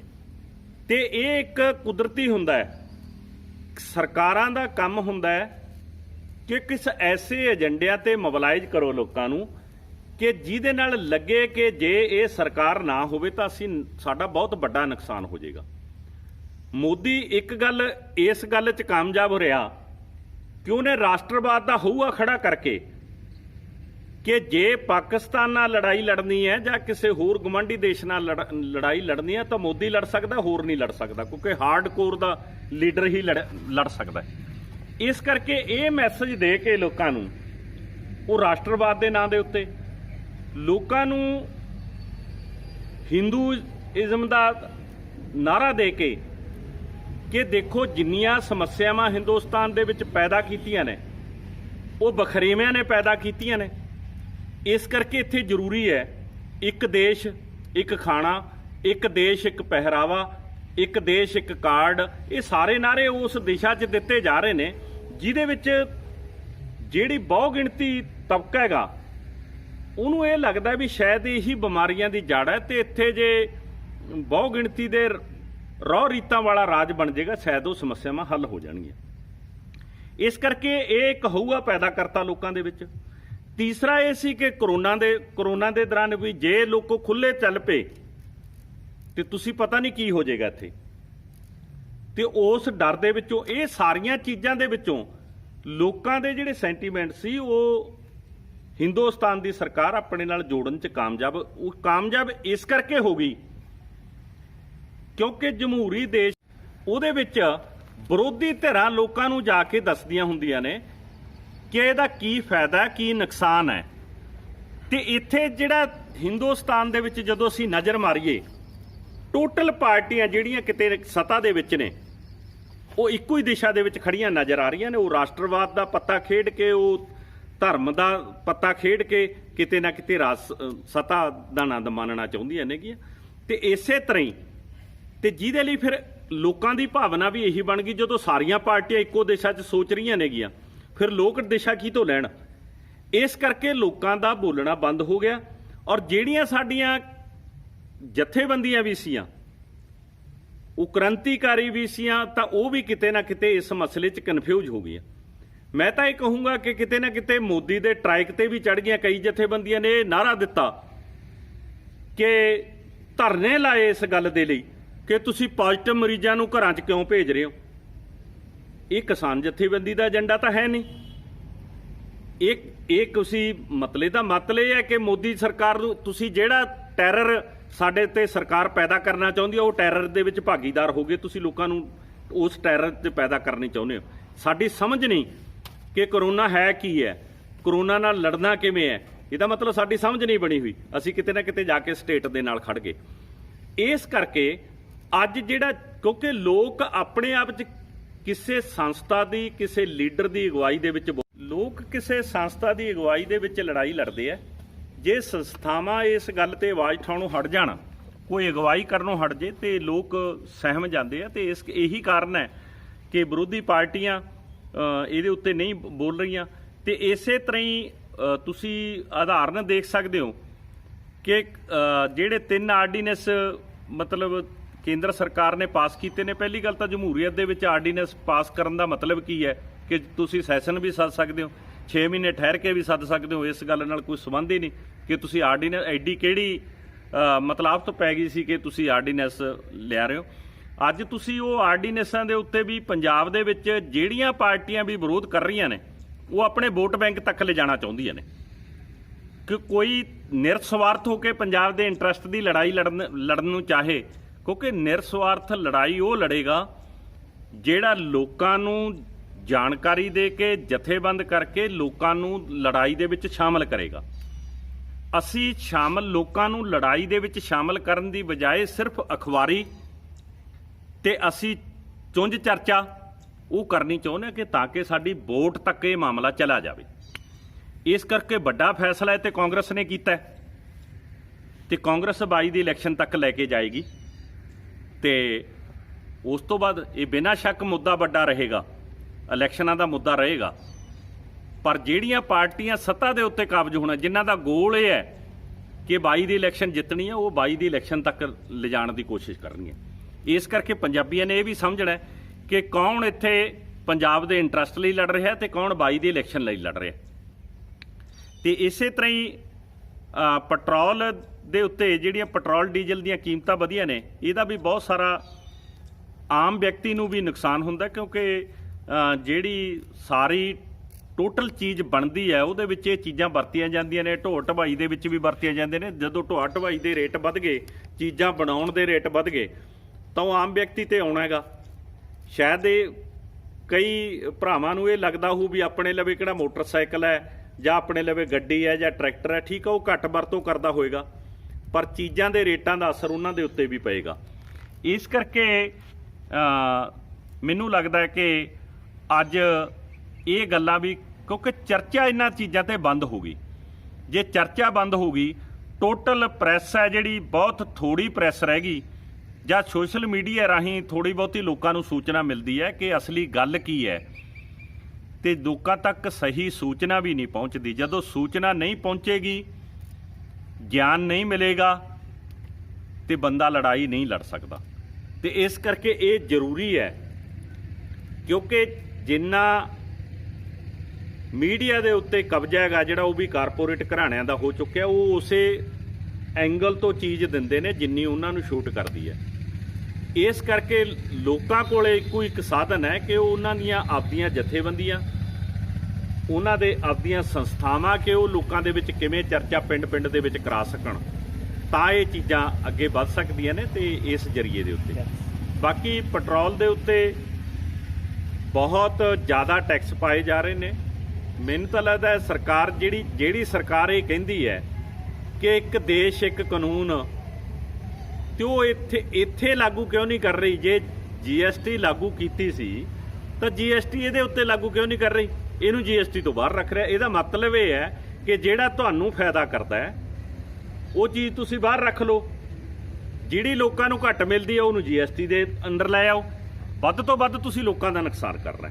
ਟੋਟਲ ਟੈਕਸ ਜਿਹੜਾ ਵੀ ਜੀ ਕਰਦਾ, ਜੇ ਕਰੋਨਾ ਟੈਕਸ ਲਾਉਣਾ ਤਾਂ ਵੀ ਪੈਟਰੋਲ ਡੀਜ਼ਲ ਦੇ ਉੱਤੇ ਲਾ ਦਿਓ, ਤੇ ਪੰਜਾਬ ਸਰਕਾਰ ਨੇ ਵੈਟ ਵਧਾਤਾ ਤਾਂ ਵੀ ਡੀਜ਼ਲ ਦੇ ਉੱਤੇ ਵਧਾਤਾ, ਗਊ ਸੈਸ ਵੀ ਲਾਤਾ। ਤੇ ਕੋਈ ਬਿਮਾਰੀ ਹੈ ਜਿਹੜੀ ਤੁਹਾਨੂੰ ਲੱਗਦੀ ਹੈ, ਉਹਦਾ ਸਾਰਾ ਟੈਕਸ ਸਰਕਾਰ ਸ਼ੋਅ ਲੋਕਾਂ ਨੂੰ ਇਹ ਕਰਦੀ ਹੈ ਕਿ ਅਸੀਂ ਕਰ ਰਹੇ ਹਾਂ, ਤੇ ਲੇਕਿਨ ਉਹਦਾ ਵਜਨ ਹੈ ਜਿਹੜਾ ਉਹ ਇਹੀਆਂ ਜਿਹੀ ਚੀਜ਼ਾਂ ਤੇ ਪਾ ਕੇ ਲੋਕਾਂ ਤੇ ਪਾਇਆ ਜਾਂਦਾ। ਇਹ ਟੈਕਸ ਸਾਰਾ ਜਿਹੜਾ ਇੰਨੇ ਵਧਾਏ ਨੇ, ਔਰ ਬਿਲਕੁਲ ਇਹਨਾਂ ਦੇ ਸਰਕਾਰਾਂ ਦਾ ਕੋਈ, ਮੈਨੂੰ ਇਸ ਗੱਲ ਤੇ ਵੀ ਮਤਲਬ ਇੱਕ ਚਾਰਜ ਹੋ ਰਿਹਾ ਕਿ ਜਿਹੜੀ ਸਰਕਾਰ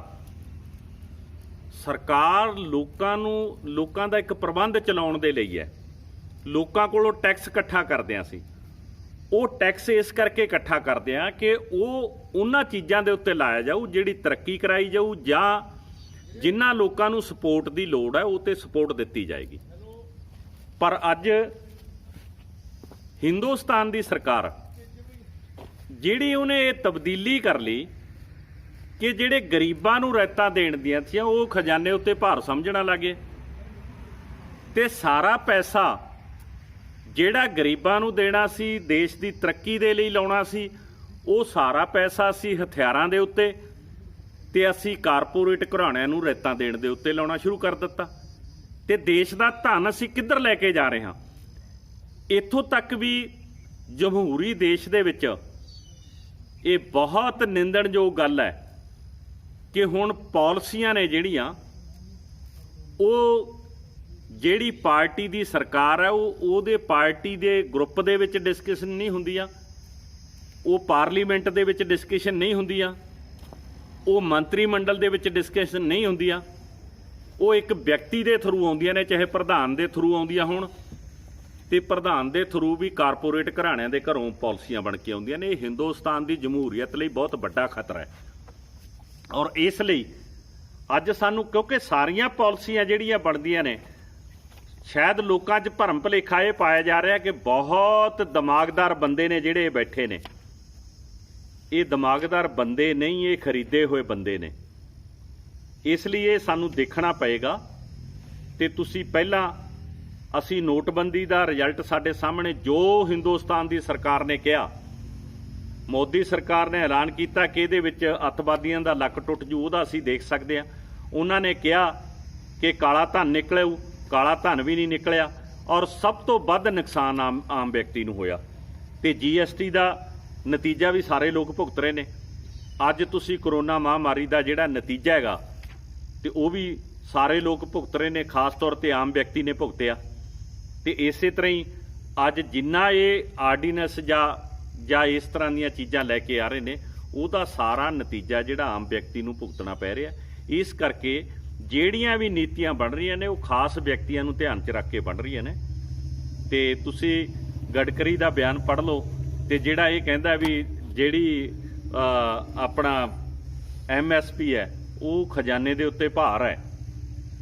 ਤੇ ਜਿਹੜੇ ਸੂਬੇ ਨੇ ਦੇਸ਼ ਦਾ ਢਿੱਡ ਭਰਿਆ, ਦੇਸ਼ ਲਈ ਅਨਾਜ ਪੈਦਾ ਕੀਤਾ, ਤੇ ਉਹਦੀ ਜ਼ਮੀਨ ਬਰਬਾਦ ਕਰਕੇ, ਉਹਦਾ ਪਾਣੀ ਬਰਬਾਦ ਕਰਕੇ, ਔਰ ਉਹਦੇ ਕਿਸਾਨ ਨੂੰ ਕਰਜ਼ਈ ਕਰਕੇ ਅੱਜ ਤੁਸੀਂ ਉਹਦੀ MSP ਨੂੰ ਖਜ਼ਾਨੇ ਦੇ ਉੱਤੇ ਭਾਰ ਸਮਝਦੇ ਹੋ।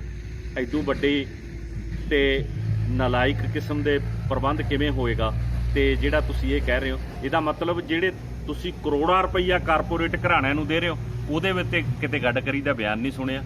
ਤੇ ਤੁਸੀਂ ਸਾਰੀਆਂ ਸੜਕਾਂ ਦੇ ਉੱਤੇ ਲਿਆ ਕੇ ਕੰਪਨੀਆਂ ਦੇ ਪਲਾਜੇ ਬਣਾਤੇ, ਤੇ ਉਹ ਲੋਕਾਂ ਦੀ ਰੋਜ਼ ਜੇਬ ਕੱਟ ਰਹੇ ਨੇ, ਤੇ ਉਹਦੇ ਬਾਰੇ ਕਿਤੇ ਕਿਸੇ ਨੇਤਾ ਦਾ ਬਿਆਨ ਨਹੀਂ ਸੁਣਿਆ।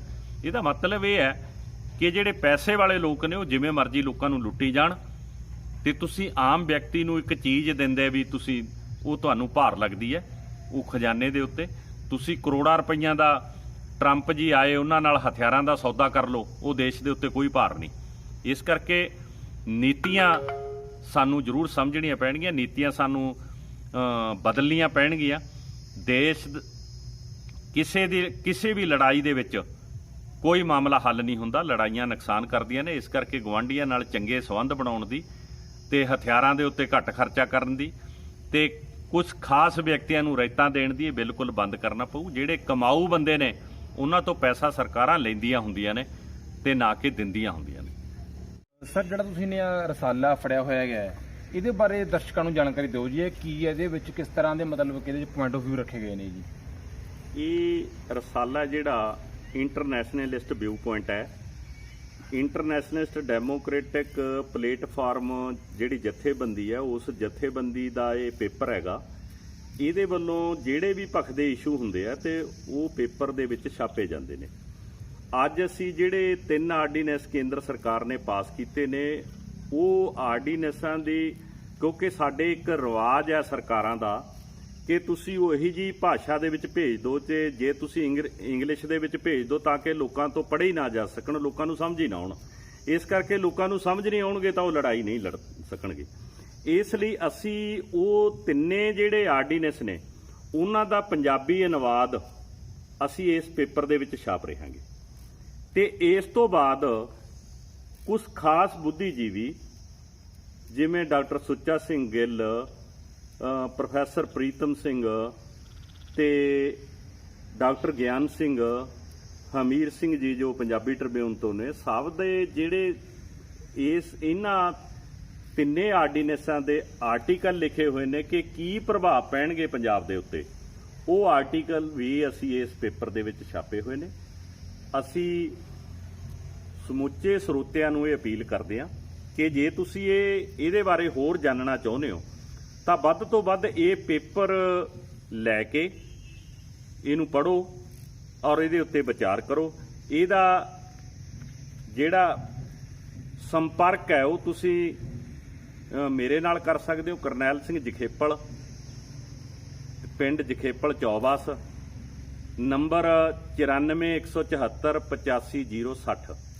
ਇਸ ਨੰਬਰ ਦੇ ਉੱਤੇ ਤੁਸੀਂ ਫੋਨ ਕਰਕੇ ਪੇਪਰ ਤੁਸੀਂ ਮੰਗਵਾ ਸਕਦੇ ਹੋ। ਤੇ ਜੇ ਇਸ ਦੇ ਉੱਤੇ ਸਮਝਣਾ ਚਾਹੁੰਦੇ ਤਾਂ ਸਮਝ ਵੀ ਸਕਦੇ ਹੋ। ਕੋਈ ਸਵਾਲ ਤੁਸੀਂ ਪੁੱਛਣਾ ਚਾਹੁੰਦੇ ਹੋ ਤਾਂ ਅਸੀਂ ਉਹਨਾਂ ਕੋਸ਼ਿਸ਼ ਕਰਾਂਗੇ ਆਪਦੀ ਸਮਝ ਅਨੁਸਾਰ ਉਹਨਾਂ ਸਵਾਲਾਂ ਦਾ ਵੀ ਜਵਾਬ ਦੇਵਾਂਗੇ। ਤੁਸੀਂ ਸੋਨੀ ਜੀ ਨਾਲ ਵੀ ਸੰਪਰਕ ਕਰ ਸਕਦੇ ਹੋ, ਇਹਨਾਂ ਦੇ ਚੈਨਲ ਦਾ ਤੁਹਾਡੇ ਕੋਲ ਨੰਬਰ ਹੈ ਤੇ ਇਹ ਵੀ ਤੁਹਾਡੀ ਇਸ ਗੱਲ ਦੇ ਵਿੱਚ ਮਦਦ ਕਰ ਸਕਦੇ ਆ, ਵੱਧ ਤੋਂ ਵੱਧ ਜਾਣਕਾਰੀ ਦੇ। ਸੋਨੀ ਵਿਰਕ ਜੀ, ਅੱਛਾ ਚੱਲ ਵਿਰਕ ਜੀ ਨਾਲ ਵੀ ਤੁਸੀਂ ਸੰਪਰਕ ਕਰ ਸਕਦੇ ਹੋ ਤਾਂ ਕਿ ਇਹ ਵੀ ਤੁਹਾਡੀ ਇਸ ਗੱਲ ਦੇ ਵਿੱਚ ਜਾਣਕਾਰੀ ਦੇਣ ਦੇ ਵਿੱਚ ਵੱਧ ਤੋਂ ਵੱਧ ਮਦਦ ਕਰ ਸਕਦੇ ਆ। ਅਸੀਂ ਧੰਨਵਾਦ ਕਰਦੇ ਹਾਂ ਵਿਰਕ ਜੀ ਦਾ ਅੱਜ ਕਿ ਤੁਸੀਂ ਜਿਹੜਾ ਇਹਨਾਂ ਆਰਡੀਨੈਂਸਾਂ ਦੇ ਉੱਤੇ ਇਹ ਆਵਾਜ਼ ਹੈ ਜਿਹੜੀ ਵੱਡੇ ਪੱਧਰ ਤੇ ਪਹੁੰਚਣੀ ਚਾਹੀਦੀ ਹੈ ਪੰਜਾਬੀਆਂ ਦੇ ਉੱਤੇ, ਉਹਦੇ ਲਈ ਇੱਕ ਛੋਟਾ ਜਿਹਾ ਯਤਨ ਕੀਤਾ ਹੈ ਕਿ ਅਸੀਂ ਵੱਧ ਤੋਂ ਵੱਧ ਇਹ ਲੋਕਾਂ ਤੱਕ ਪਹੁੰਚਾ ਸਕੀਏ। ਸਾਨੂੰ ਉਮੀਦ ਹੈ ਕਿ ਪੰਜਾਬੀ ਇਸ ਗੱਲ ਨੂੰ ਸਮਝਦੇ ਹੋਏ ਇਸ ਗੱਲ ਨੂੰ ਵੱਧ ਤੋਂ ਵੱਧ ਅੱਗੇ ਲਿਜਾ ਕੇ ਤਾਂ ਇਹਦੇ ਉੱਤੇ ਕੋਈ ਪੰਜਾਬ ਨੂੰ ਰਾਹਤ ਦੇਣ ਵਾਲੀ ਜਿਹੜੀ ਰਾਸ਼ਟਰੀ ਪਹੁੰਚ ਤੱਕ ਵਧਣ ਦੀ ਕੋਸ਼ਿਸ਼ ਕਰਾਂਗੇ। ਬਹੁਤ ਬਹੁਤ ਧੰਨਵਾਦ। ਦੋਸਤੋ, ਜਿਹੜਾ ਤੁਹਾਨੂੰ ਦੱਸਿਆ ਇਹਨਾਂ ਨੇ ਰਸਾਲੇ ਦੇ ਬਾਰੇ, ਤੁਸੀਂ ਸਾਨੂੰ ਕਮੈਂਟਾਂ ਦੇ ਵਿੱਚ ਬਾਕਸ ਦੇ ਵਿੱਚ ਜਾ ਕੇ ਵੀ ਤੁਸੀਂ ਆਪਣੇ ਤੁਹਾਡਾ ਕੋਈ ਵੀ ਸਵਾਲ ਹੋਵੇ ਸਾਨੂੰ ਤੁਸੀਂ ਕਮੈਂਟ ਦੇ ਵਿੱਚ ਜਾ ਕੇ ਪੁੱਛ ਸਕਦੇ ਹੋ ਤੇ ਤੁਹਾਨੂੰ ਅਸੀਂ ਉਸ ਸਵਾਲ ਦਾ ਉੱਤਰ ਦੇਣ ਦੀ ਆਪਦੇ ਵੱਲੋਂ ਤੇ ਇਹਨਾਂ ਨਾਲ ਸਲਾਹਬੱਧ ਕਰਕੇ ਤੁਹਾਨੂੰ ਉੱਤਰ ਦੇਣ ਦੀ ਪੂਰੀ ਕੋਸ਼ਿਸ਼ ਕਰਾਂਗੇ। ਅਤੇ ਜੋ ਤੁਹਾਨੂੰ ਸਰਦਾਰ ਕਰਨੈਲ ਸਿੰਘ ਜੀ ਨੇ ਦੱਸਿਆ ਗਿਆ, ਤੁਸੀਂ ਇਹਨਾਂ ਨੰਬਰ ਤੇ ਕਾਲ ਕਰਕੇ ਵੀ ਤੁਸੀਂ ਇਹਨਾਂ ਦੇ ਨਾਲ ਸਵਾਲ ਜਵਾਬ ਜਿਹੜਾ ਤੁਸੀਂ ਕਰ ਸਕਦੇ ਹੋ। ਸੋ ਸਾਰਿਆਂ ਵੀਰਾਂ ਨੂੰ ਬੇਨਤੀ ਕਰਦਾ ਕਿ ਇਸ ਚੈਨਲ ਨੂੰ ਸਬਸਕ੍ਰਾਈਬ ਕਰੋ ਅਤੇ ਬੈਲ ਆਈਕਨ ਘੰਟੀ ਨੂੰ ਦਬਾਓ ਤਾਂ ਕਿ ਜੋ ਤੁਹਾਡੇ ਤੱਕ ਵੱਧ ਤੋਂ ਵੱਧ ਜਾਣਕਾਰੀ, ਚੰਗੀ ਜਾਣਕਾਰੀ ਅਸੀਂ ਲੈ ਕੇ ਹਾਜ਼ਰ ਹੋਈਏ। ਤੇ ਇਸ ਵੀਡੀਓ ਨੂੰ ਵੱਧ ਤੋਂ ਵੱਧ ਸ਼ੇਅਰ ਕਰੋ, ਹਰ ਇੱਕ ਬੰਦੇ ਤੱਕ ਪਹੁੰਚਾਓ ਤਾਂ ਕਿ ਇਹਨਾਂ ਜੋ ਮਾਰੂ ਆਰਡੀਨੈਂਸ ਹੋਏ ਨੇ ਪਾਸ ਤੇ ਉਹਨਾਂ ਦੇ ਉੱਤੇ ਹਰ ਇੱਕ ਬੰਦੇ ਨੂੰ ਜਾਣਕਾਰੀ ਹੋ ਸਕੇ। ਸੋ ਸਾਰਿਆਂ ਦਾ ਬਹੁਤ ਬਹੁਤ ਧੰਨਵਾਦ ਜੀ। ਲੋਕ ਪੱਖ ਚੈਨਲ ਨੂੰ ਸਬਸਕ੍ਰਾਈਬ ਕਰੋ ਅਤੇ ਬੈਲ ਆਈਕਨ ਘੰਟੀ ਨੂੰ ਦਬਾਓ।